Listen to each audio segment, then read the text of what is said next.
Nous allons prier.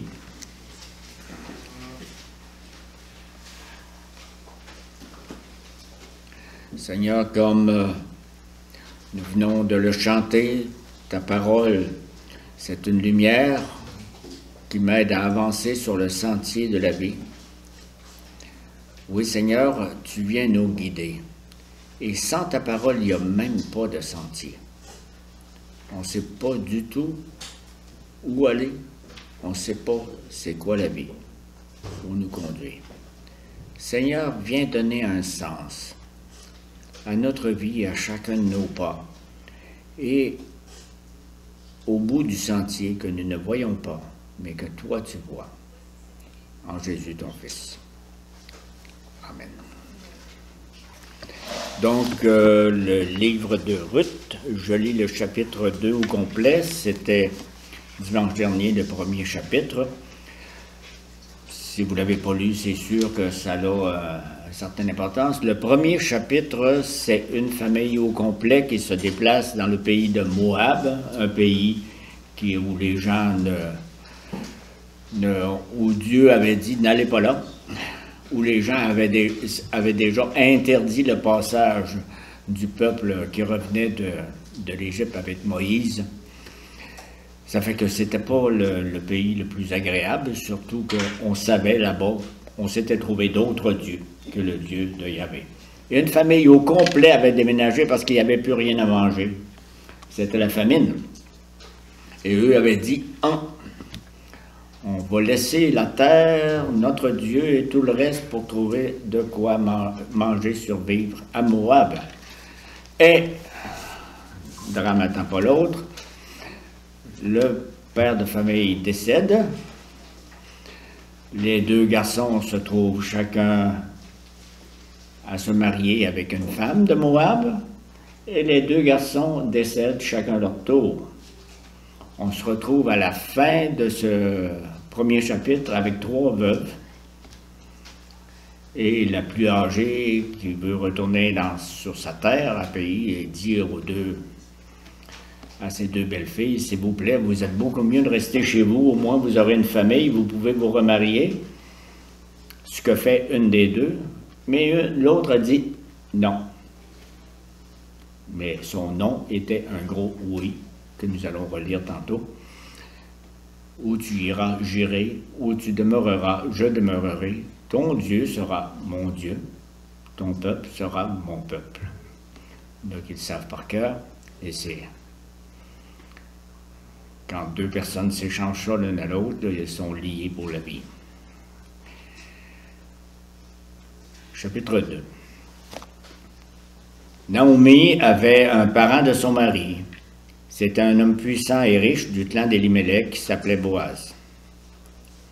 Ruth, la Moabite, dit à Naomi, « Laisse-moi aller ramasser les épis abandonnés dans un champ, derrière celui aux yeux duquel je trouverai grâce. » Elle lui répondit, « Vas-y, ma fille. » Ruth alla ramasser des épis dans un champ derrière les moissonneurs. Il se trouva que la parcelle de terre appartenait à Boaz du clan d'Élimélec.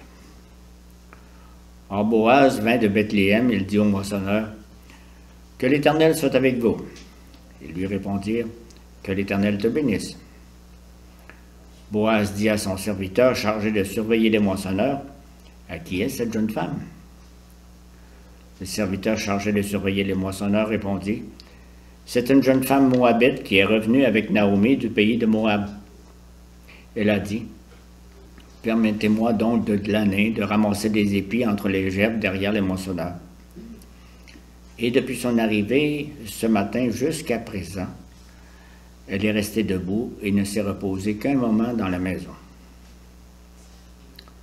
Boaz dit à Ruth, « Écoute ma fille, ne va pas ramasser des épis dans un autre champ. Ne t'éloigne pas d'ici, reste avec mes servantes. Regarde où l'on moissonne dans le champ et va après elles. J'ai défendu à mes serviteurs de te toucher.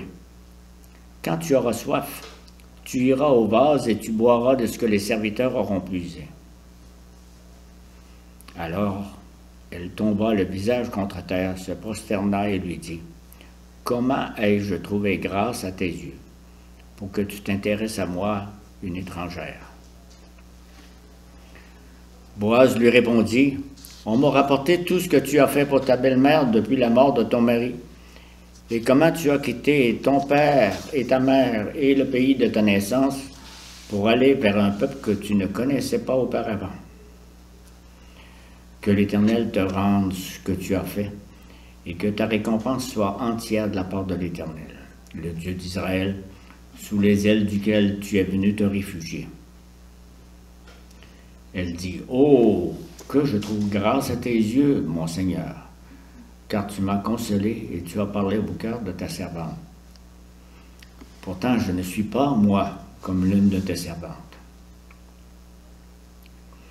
Au moment du repas, Boaz dit à Ruth, « Approche-toi, mange du pain, trempe ton morceau dans la vinaigrette. » Elle s'assit à côté des moissonneurs, on lui donna du grain rôti, elle mangea à satiété et garda le reste.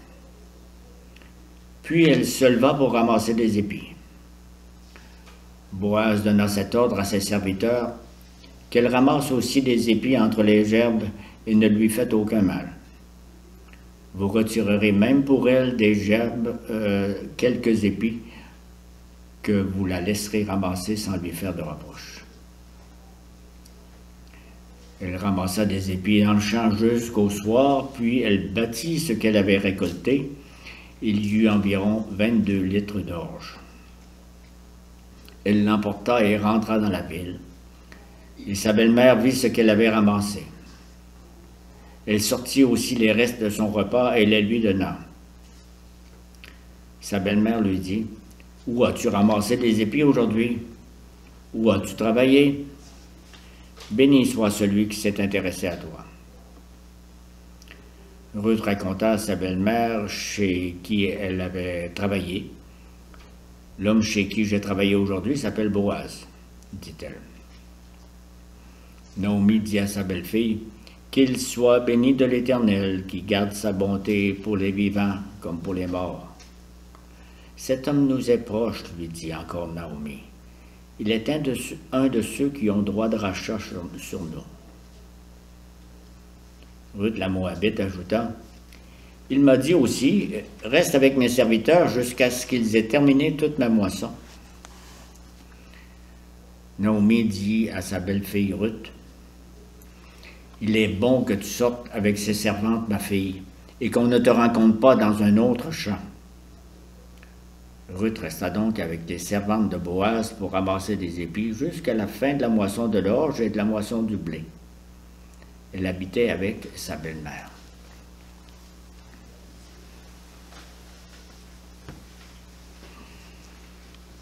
Comme vous avez vu, on divise ça en trois points. Et le premier point couvre les versets 2 à 19. Comme déroulement de l'histoire dans ce chapitre 2 du livre de Ruth, comme vous voyez, c'est assez facile à lire. C'est presque romancé. On pourrait voir des images en lisant. Disons que deux inconnus apprennent à se connaître. Ils développent un fort intérêt l'un pour l'autre et leur désir grandit jusqu'au chapitre 4, leur engagement dans le mariage. Nous sommes fortement tentés de lire dans cette intrigue une idylle amoureuse de notre époque. Un peu comme ceci qu'on raconte souvent. Il était une fois une jeune dame qui émigre dans un pays étranger. À la suite du décès de son mari, elle a besoin d'une nouvelle raison de vivre. Elle a décidé d'accompagner sa belle-maman qui, elle aussi, est veuve. Pour apporter à manger sur la table, elle va faire une tournée dans des champs durant la saison des fraises et des bleuets. Une inquiétude plane en elle. Est-ce que je serai tolérée ou mise à la porte? Je ne connais pas le terrain, je ne connais pas le pays. Le propriétaire apparaît. Un homme riche qui inspire le respect. Et il se rend directement à l'accueilleuse. « Je sais qui tu es, toi. Tu viens d'arriver dans la région. Tu es venu avec la vieille dame, là. Tu es une bonne fille. Je te montrerai un endroit avec beaucoup plus de petits fruits. Tu peux en cueillir tant que tu veux. Et le contact se fait, le regard se croise, il reste immobile comme si le temps s'était arrêté. Je t'invite à prendre un café à la pause. Il faut nous connaître un peu. Cette adaptation romantique est beaucoup trop facile. Ça ne convient pas du tout à l'histoire de Ruth. Et l'histoire de Ruth est un épisode de plus dans l'histoire du salut pour le peuple de Dieu. Essayons pas de mettre de la musique puis une comédie musicale là-dessus. Et la parole qui soutient ce chapitre, c'est ce qu'on a dit tantôt, la promesse de Ruth à sa belle-maman au chapitre précédent, verset 16, « Où tu iras, j'irai. Ton Dieu sera mon Dieu, ton peuple sera mon peuple. » Et il y a un contexte spatio-temporel pour situer les deux femmes. Elles arrivèrent à Bethléem au début de la moisson de l'orge. Ces deux, le lieu et le moment, c'est quasiment divin. C'est donné. La moisson, c'est la grande fête de l'année. C'est un cadeau de Dieu. Bethléem, c'est le retour à la maison du pain. Le retour là où on avait commencé la malheureuse histoire du chapitre 1. Le drame, c'est que la famille n'a plus de champ pour faire la moisson. Le champ d'Elimelech. Elimelech n'est plus là. Plus de terrain, plus de récolte et plus de pain sur la table. Les Israélites tolèrent que les femmes sans revenus glanent durant la moisson. Elles ramassent ce qui est tombé des gerbes et que les moissonneurs ne prennent pas l'effort de se pencher pour les ramasser. Mais pour une femme étrangère, est-ce qu'on va le permettre? Elle retrouve un champ, le chef d'équipe lui permet de glaner jusqu'à ce que le patron passe et approuve. Elle travaille, elle, sans lever la tête. Elle pense beaucoup à sa belle-mère. Et le propriétaire se présente au chef d'équipe. Cette nouvelle cueilleuse, elle est de quelle famille? Je ne la connais pas. Et la suite, c'est qu'il va directement à la face de Ruth. Il dit, c'est toi la belle-fille d'Elimelech? Je suis quelqu'un de sa famille. Je suis très content de te rencontrer. Que notre Seigneur te bénisse. Ici, la famille, le village, c'est une vie d'église. On priait pour toi avant que tu arrives. On a des rencontres dans la semaine pour étudier la parole de Moïse, pour s'entraider. Reviens à nos activités bibliques. Et tu fais maintenant partie de mon équipe de servantes. Ne te considère pas comme une étrangère. Vraiment. Ruth a choisi un champ préparé pour elle. Au verset 3, on lit « Il se trouva que la parcelle de terre appartenait à Boaz. » Est-ce le hasard qui fait bien les choses? Il se trouva que. Est-ce la providence divine qui dirige notre Moabite?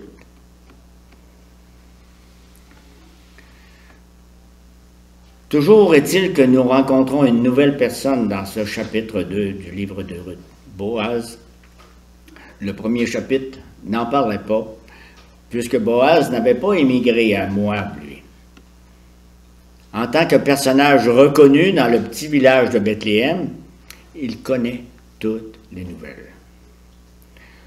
Depuis son jeune âge, il a vu quel défi se dresse sur le chemin d'une étrangère en Israël, surtout dans un petit village fermé comme Bethléem.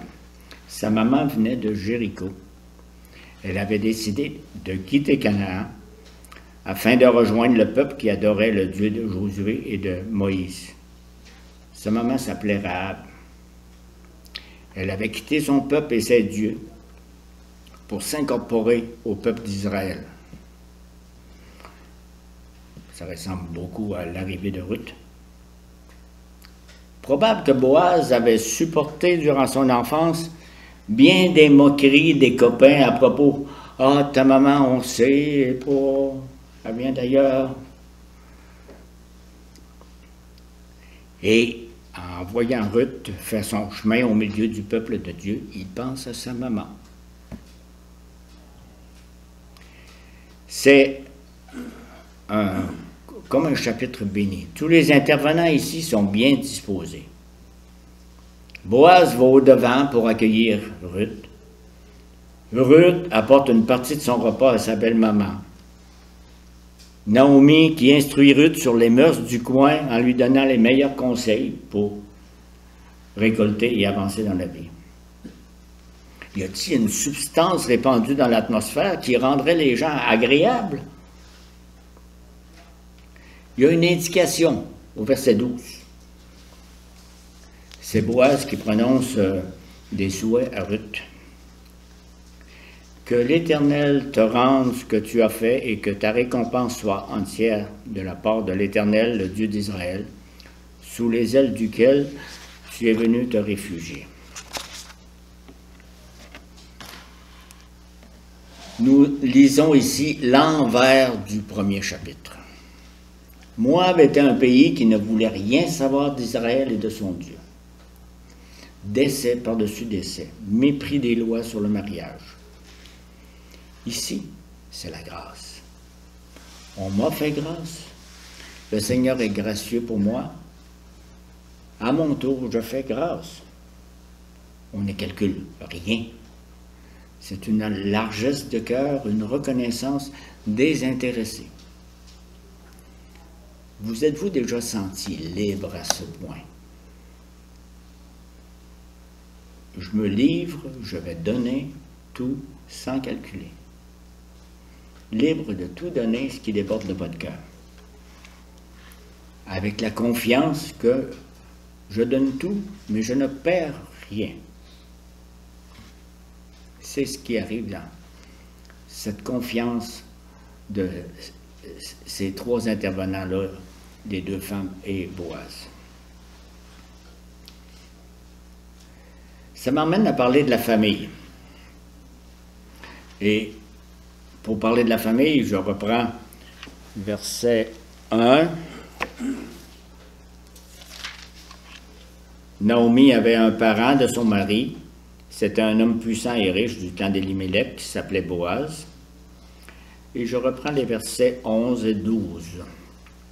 Boaz répondit à Ruth, « On m'a rapporté tout ce que tu as fait pour ta belle-mère depuis la mort de ton mari, et comment tu as quitté ton père et ta mère et le pays de ta naissance pour aller vers un peuple que tu ne connaissais pas auparavant.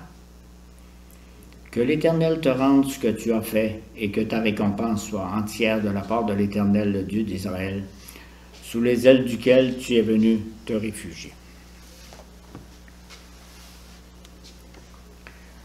Ce chapitre 2 du livre de Ruth commence avec une dame âgée, Naomi, et avec Ruth, une étrangère. Toutes deux sont veuves. Elles ne forment pas une famille. Autrement dit, vous le verriez ici à Québec, ça serait deux itinérantes, ou deux personnes qui n'ont, sur le chômage, impossible de trouver un emploi. Elles ne possèdent pas de champ pour une agriculture de subsistance. Toutefois, on l'a lu tantôt quand il était question de l'offrande, la loi de Moïse avait prévu la solidarité sociale. Qu'il y a peu de temps, on parlait de bien-être social. Je lis dans un autre texte, le texte de Lévitique, chapitre 19, verset 9. « Quand vous ferez la moisson dans votre pays, tu ne moissonneras pas ton champ jusqu'au bord, et tu ne ramasseras pas ce qui reste à glaner. Tu ne cueilleras pas non plus les grappes restées dans ta vigne, et tu ne ramasseras pas les grains qui en seront tombés. Tu le laisseras aux pauvres et à l'étranger. Je suis l'Éternel, votre Dieu. » Les droits pour ceux qui sont dépourvus, c'est pour assurer une survie, bien plus, et beaucoup plus qu'une survie. C'est afin de donner à une famille brisée les ressources nécessaires pour se reconstruire. C'est pas juste pour aller chercher quelque chose pour la semaine ou le mois qui s'en vient. La loi veut assurer un mari à celles qui n'en ont pas. Et la loi de Moïse demande que chaque famille conserve la terre qui lui a été donné quand Josué a divisé le territoire de Canaan, et que chaque famille puisse se nourrir avec les produits de son sol. L'intérêt de Dieu pour la famille se voit dans un exemple que je vais vous donner. L'exemple, prenons la terre de Canaan au complet. La terre de Canaan, elle a été subdivisée en 12 territoires parce que Jacob avait 12 fils. Pour que les 12 enfants soient rassemblés dans la même famille, il y en a eu des épisodes. Ça couvre plusieurs chapitres du livre de Genèse. 10 frères ont comploté pour se débarrasser de Joseph. Ils ont fait le projet de le tuer, ensuite de le vendre, et on réussissait à cacher au papa le crime, lui qui pleurait tout le reste de sa vie, Jacob, inconsolable. C'était son préféré. Mais les talents de Joseph ont été bien utiles en Égypte. Il a grimpé dans l'estime des Égyptiens et il les a sauvés de la famine. Et cette famine a aussi atteint la famille de Jacob, là-bas, en Canaan. La famille est venue implorer les Égyptiens et Joseph, leur leader, pour fournir des céréales de survie. Et la réunification de la famille s'est faite autour de Joseph, celui qu'on avait rejeté. Il y a 12 chapitres du livre de la Genèse qui sont réservés aux manigances, qui ont d'abord divisé et ensuite rassemblé la famille de Jacob. Il y en a des manigances là-dedans. Les 70 membres de la famille ont été installés sur un territoire de l'Égypte et 400 ans plus tard, ils étaient plusieurs millions prêts à revenir occuper le territoire de Canaan. C'était la famille de Jacob, c'était la bénédiction qui avait été donnée à son grand-père Abraham. Quand le Seigneur désire bénir une famille, tout concourt au bien de ses élus, malgré les événements que personne ne désire.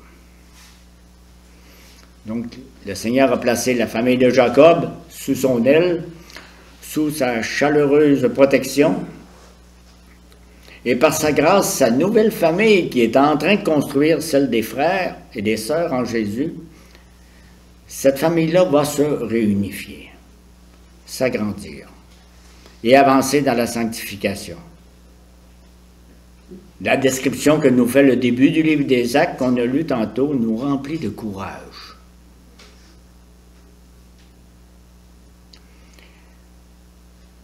Troisième point, on parle moins de la famille, mais on parle plus de Naomi, la transformation de cette vieille dame, au verset 20 et 23. Parce que le deuxième chapitre, en plus de nous présenter le personnage de Boaz, nous fait découvrir une nouvelle Naomi. Je lis des parties des versets 20 et suivants. Naomi dit à sa belle-fille, « Qu'il soit béni de l'Éternel, qui garde sa bonté pour les vivants comme pour les morts. Il est bon que tu sortes avec ses servantes, ma fille, et qu'on ne te rencontre pas dans un autre champ. »